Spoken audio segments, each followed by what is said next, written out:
గొర్రెల స్కామ్ కేసులో నలుగురిని అరెస్టు చేశారు ఏసీపీ అధికారులు. ఇద్దరు పశుసంవర్ధక శాఖ అసిస్టెంట్ డైరెక్టర్లతో పాటు deputy director, district ground water director నలుగురిని అరెస్టు చేశారు ఏసీపీ అధికారులు.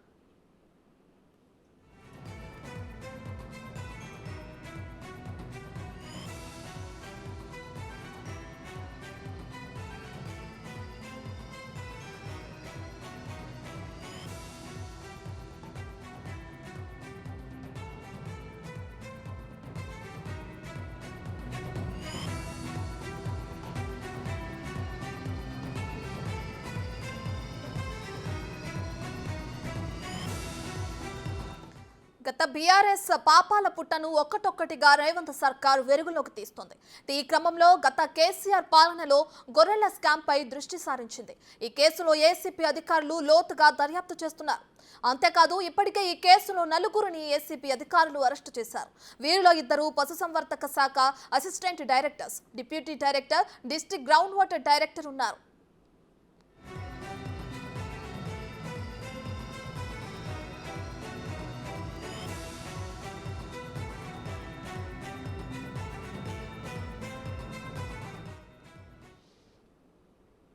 ఇదే అంశానికి సంబంధించి మరింత సమాచారాన్ని మా ప్రతినిధి సురేష్ అందిస్తారు. సురేష్, గత బీఆర్ఎస్ ప్రభుత్వంలో గొర్రెల స్కామ్ కి సంబంధించి ఇటు ఏసీపీ అధికారులు లోతుగా దర్యాప్తు చేస్తున్నారు. దీనికి సంబంధించి ఇప్పటికే కొంతమందిని అరెస్టు చేస్తున్నట్లు తెలుస్తుంది. దీనికి సంబంధించిన పూర్తి డీటెయిల్స్ ఏంటి సురేష్?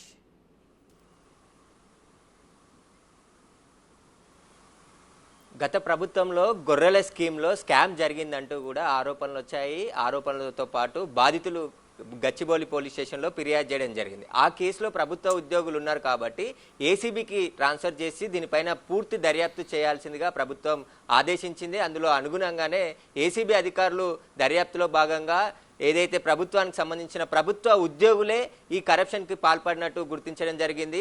పశుసంవర్ధక శాఖలో ఉన్న అసిస్టెంట్ డైరెక్టర్లు ముందు నుంచి కూడా వాళ్ళ పేర్లు చెప్తూ వచ్చారు. వారితో పాటు మరో ఇద్దరు పేర్లు అదనంగా ఈ కేసులో చేర్చి వాళ్ళ నలుగురిని కూడా ఈరోజు అరెస్ట్ చేసి రిమాండ్కి తరలిస్తున్నట్టు ఏసీబీ అధికారులు ప్రెస్ నోట్ రిలీజ్ చేయడం జరిగింది. దీనికి సంబంధించి ఇప్పటికే దర్యాప్తులో అనేక విషయాలు బయటకు వస్తున్నాయి. ఈ ఒక్క స్కామే కాదు, దీనికి సంబంధించి గతంలో ప్రభుత్వం ఎన్ని నిధులు విడుదల చేసింది, అందులో ఎన్ని నిధులు పక్కదారి పట్టాయి, వీటన్నిటిపైన కూడా సమగ్రంగా దర్యాప్తు ఏసీబీ చేస్తుంది. దీనికి సంబంధించి వీళ్ళు ఆ ప్రభుత్వానికి సంబంధించిన నిధులను తమకు సంబంధించిన బినామీల అకౌంట్లకి మళ్లించినట్టుగా గుర్తించిన ఏసీబీ అధికారులు వారి అకౌంట్ల వివరాలను, ఆ నగదును కూడా రికవరీ చేసే పనిలో ఉన్నది. దాదాపు 2,10,00,000 రూపాయల రైతులకు చెల్లించాల్సిన డబ్బులని ఏకంగా మొత్తం వీళ్ళు బినామీల అకౌంట్లకు ట్రాన్స్ఫర్ చేసి కాంట్రాక్టర్లతో కుమ్మక్క అయిపోయి ఈ స్కామ్కు పాల్పడినట్టు ఏసీబీ నిర్ధారించింది. వీరి పాత్ర ఇందులో స్పష్టంగా ఉందని చెప్పి ఏసీబీ తేల్చడంతో వారి నలుగురు ప్రభుత్వ ఉద్యోగులని అరెస్ట్ చేసి రిమాండ్కి తరలించింది. అయితే కాంట్రాక్టర్ మొయినుద్దీన్, ఆయన కొడుకు ఇద్దరు కూడా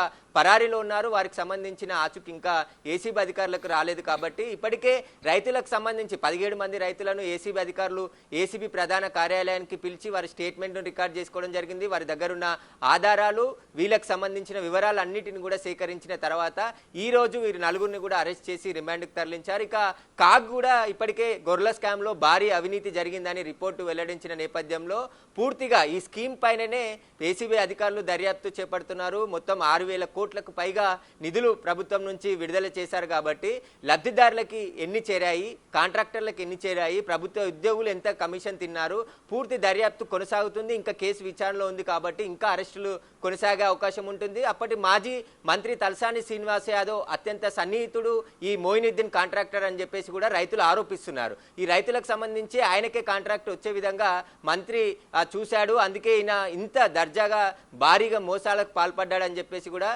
ఏపీకి చెందిన గొర్రెలు అమ్మిన రైతులు ఆవేదన వ్యక్తం చేస్తూ ఆరోపణలు కూడా చేశారు. బెదిరింపులకు కూడా మమ్మల్ని పాల్పడుతున్నారు, కేసు పెడితే ఏమవుతుంది, ఏమి కాదు, మేము బయటకు వస్తామని చెప్పేసి బెదిరించి నానా బూతులు తిడుతూ ఫోన్లో వాయిస్ రికార్డ్స్ కూడా పంపించారని చెప్పేసి ఏసీబీ అధికారులకు ఆ రికార్డ్స్ని కూడా అందించడం జరిగింది. దీనికి సంబంధించి దర్యాప్తు కొనసాగుతుంది. ఇంకా తలసాని ఓఎస్డీగా పనిచేసినటువంటి కళ్యాణ్ పాత్ర పైన కూడా ఏసీబీ అధికారులు దర్యాప్తు చేస్తున్నారు. ఎందుకంటే ఆయన ప్రభుత్వం మారిన వెంటనే పశుసంవర్ధక శాఖలో ఉన్న కీలకమైన ఫైల్స్ని ఆటోలో తరలిస్తుండగా నాంపల్లి పోలీసులు పట్టుకోవడం జరిగింది. అక్కడ కేసు నమోదు చేసి అక్కడ కూడా దర్యాప్తు చేస్తున్నారు. దాంట్లో భాగంగానే ఏసీబీ కూడా దర్యాప్తు చేస్తుంది. మాజీ మంత్రి తలసానికి ఇందులో ఎంతవరకు పాత్ర ఉందనేది కూడా ఏసీబీ తేల్చే పనిలో ఉంది. ఎందుకంటే వీరందరికీ సంబంధించి మంత్రి ఆదేశాలు లేని, గతంలో పనిచేసిన మంత్రి ఆదేశాలు లేనిదే ఇంత పెద్ద స్కామ్ జరిగి ఉండదు. కాబట్టి దీంట్లో ఎవరెవరు ఉన్నారనేది పూర్తి దర్యాప్తు ఇంకా కొనసాగుతుంది.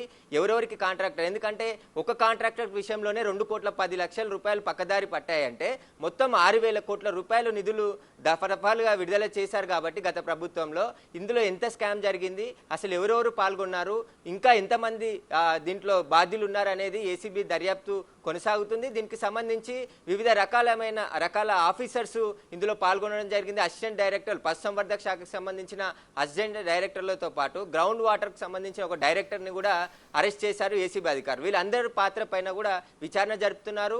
అసలు గొర్రెల స్కామ్కి సంబంధించి మొత్తం భారీ స్కామే జరిగినట్టు ఏసీబీ అధికారులు గుర్తించారు. దాంట్లో భాగంగానే ఈ అరెస్టులని మనం చెప్పొచ్చు. ఇంకా ముందు మరిన్ని అరెస్టులు అయ్యే అవకాశం ఉంది. మొయినుద్దీన్ కాంట్రాక్టర్ ఇప్పటివరకు అందుబాటులోకి రాలేడు. అతనికి మాజీ మంత్రి అండదండలు ఉండడంతోనే తప్పించుకొని ముందుగానే ఇక్కడ నుంచి పారిపోయినట్టు తెలుస్తుంది. దీని పాత్ర పైన కూడా ఏసీబీ అధికారులు విచారిస్తున్నారు. మొయినుద్దీన్కి సంబంధించిన ఫోన్ కాల్ డేటాను కూడా సేకరించారు. ఇతనితో ఎవరు కాంట్రాక్ట్ ఉన్నారు, మొత్తం ఎన్ని మోసాలు, ఎందుకంటే బయటికి వచ్చిన స్కామ్ ఒకటి మాత్రమే, అంటే ఇది ఫిర్యాదు చేశారు గచ్చిబౌలి పోలీస్ స్టేషన్లో, రైతులకు సంబంధించి డబ్బులు రాలేవు, మొత్తం డబ్బులు పక్కదారి పట్టాయని చెప్పేసి కూడా వాళ్ళు ఫిర్యాదు చేయడంతో ఈ స్కామ్ వెలుగులోకి వచ్చింది. కానీ ఇంకా చాలా మంది బాధితులు ఉన్నారు, వారందరికీ కూడా న్యాయం చేయాలని చెప్పేసి వారు ఏసీబీకి ఫిర్యాదులు చేస్తున్నారు. ఈ స్కామ్కి మొత్తం వివరాలన్నీ కూడా త్వరలోనే బయట పెడతామని చెప్పేసి కూడా ఏసీబీ అధికారులు చెప్తున్నారు. Right, thank you Suresh.